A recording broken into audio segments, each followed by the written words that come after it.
بسم اللہ الرحمن الرحیم۔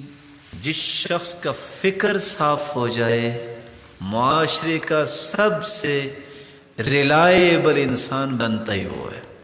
اور فکر کی صفائی تین جوانب سے ہونی چاہیے۔ پہلا، اس کے فکر میں رب کی مخالفت نہ ہو، جس کو ہم شرک کہتے ہیں۔ زندگی میں وہ کہے کہ یا اللہ مجھے شرک کی ہوا نہ لگے۔ شرک کے بارے میں اس کا ویژن بالکل کلیئر ہونا چاہیے، کیونکہ اس کی بخشش ہی نہیں ہے۔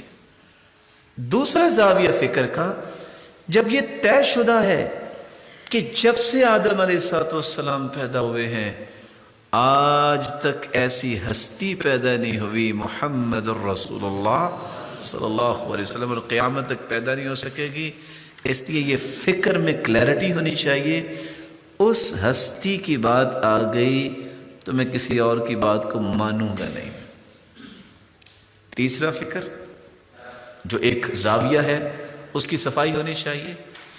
میں اگر کسی کے ساتھ خیر خواہی نہیں کر سکتا تو میں کبھی بھی نقصان کی سوچ نہیں سوچوں گا۔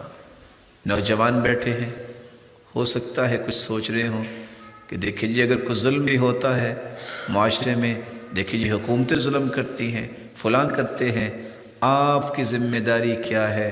شریعت کی روشنی میں سمجھیے، ظالم بھی کوئی ہوتا ہے، اس کے ظلم کا حساب اس نے دینا ہے۔ آپ کی فکر صحیح ہونی چاہیے، اس میں کوئی ٹیڑھ پن اور اعوجاج نہیں آنا چاہیے۔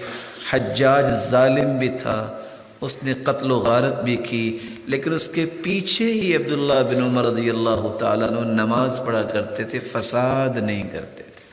جب تک یہ فکر تین جانب سے صاف نہیں ہوتا اس وقت تک آپ معاشرے کی ریلائبل فرد نہیں بن سکتے۔